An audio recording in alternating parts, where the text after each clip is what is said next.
চললাম বিয়েবাড়ির নেমন্তন্নে। এখন আছি হাওড়া স্টেশন। আসলে দিদির দেওরের বিয়ে ছিল, সেখান থেকেই নেমন্তন্ন এসেছিল। বাড়ি থেকে এতটাই দূরত্ব যে যেতে যেতে গায়ে হলুদ শুরু হয়ে গেছিলো, তাই গায়ে হলুদের মুহূর্তটাও নিতে পারিনি।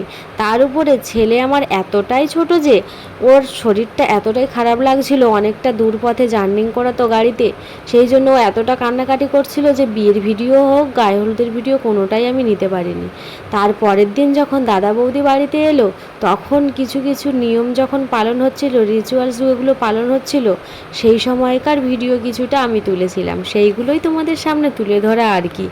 আসলে মাসিমা এখানে বরণ করছে, সেটা দেখে আমার খুব ভালো লেগেছে, এটুকুনি তুলতে পেরেছি। ছেলে বৌমাকে বরণ করছে, এটা একটা আনন্দের মুহূর্ত। এই আনন্দের মুহূর্তটা সবাই ক্যামেরা বন্দি করতে চায়, তাই বসে বসে দেখার সময় আমিও একটু ক্যামেরা বন্দি করে নিলাম আর কি। হিন্দু শাস্ত্র মতে আমাদের এই সব নিয়মগুলো বিয়ের পর শ্বশুরবাড়িতে এসে সকলকেই পালন করতে হয়। আমিও করেছিলাম কিন্তু কিছু কিছু নিয়ম আমার ক্ষেত্রে পালন হয়নি, কারণ এই যে কুল কাঁটা দিয়ে দেখছো ধানের মধ্যে কিছু একটা করছে, এটা আমাদের ক্ষেত্রে হয়নি। সব হিন্দুদের তো সমান নিয়ম হয় না, যার জন্য এই নিয়মটা আমার জানা নেই। আর রাত্রেবেলা রিসেপশান হওয়ার সময়ও বসে বসে দেখার সময় এটুকুও ক্যামেরাবন্দি করতে পেরেছি। এই গিফটটা আমার দারুণ পছন্দ লেগেছে সিঁদুরদানের।